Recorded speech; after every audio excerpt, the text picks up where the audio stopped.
There's no permanent friends in politics. Only permanent interest. Yan. Pag wala ka na raw sa politika at wala ka ng pakinabang, who you? Yan. Who you ka? Diba? Totoo po. Ganon din nangyayari po yan eh. Hindi naman lahat. Pero totoo po yan, nangyayari yan. Diba? Sa magkakaibigan. Diba? Tinuring mong kaibigan hanggat merong pakinabang. May pakinabang ka. Pero pag wala ka ng pakinabang, who you? Diba? O, sino ka? Hindi ka nakilala. Diba? Ibinuhos mo ngayon yung buhay mo, yung attention mo doon sa mga kaibigan mo. Nung nawalan ka na ng yaman, nung nagkasakit ka, humina ka, diba? Hindi ka na ngayon pinapakinabangan, o diyan ka na lang sa sideline. Pero tignan niyo ang Panginoon. No?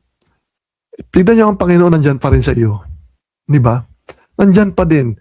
Kahit nagsosulo ka ngayon, kaibigan, nagsosulo ka ngayon dahil iniwan ka ng kapatid mo, mga kaibigan mo, kapamilya mo, dahil wala na silang kailangan sa'yo. No? Nasimot na nila lahat. Ikaw ngayon nag-iisa. Pero itong magandang balita, kaibigan, nandyan pa rin ang Diyos sa'yo. Nandyan pa rin sa'yo ang Diyos. Oo. Inaantay ka pa rin ng Diyos. Hindi ka iiwan ng Diyos. Totoo po yan. Totoo yan. Ang tao, iiwan tayo ng tao. Ang Diyos, hindi. Magpakailanman. The Lord is faithful lang, sabi nga. Pag sinabi ng Panginoon, mahal ka niya no matter what. Kaya nga binigay niya yung kanyang buhay sa iyo eh. Isipin mo.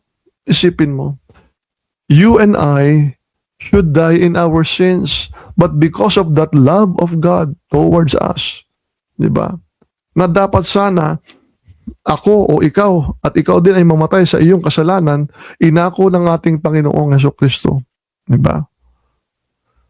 Inako niya. Ano ang sabi? Ako mamatay para sa iyo, di ba? Ako mamatay para sa iyo. You don't need to die.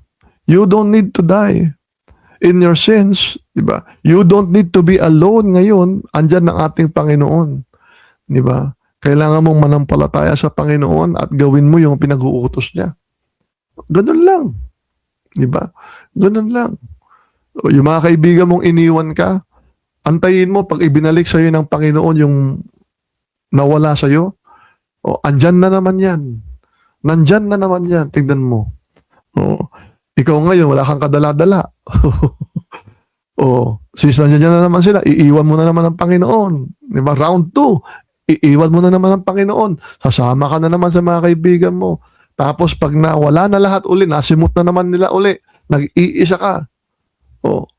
Sino naiwan sa'yo? Ang Panginoon, nandyan pa rin, hindi ka pa rin iniwan.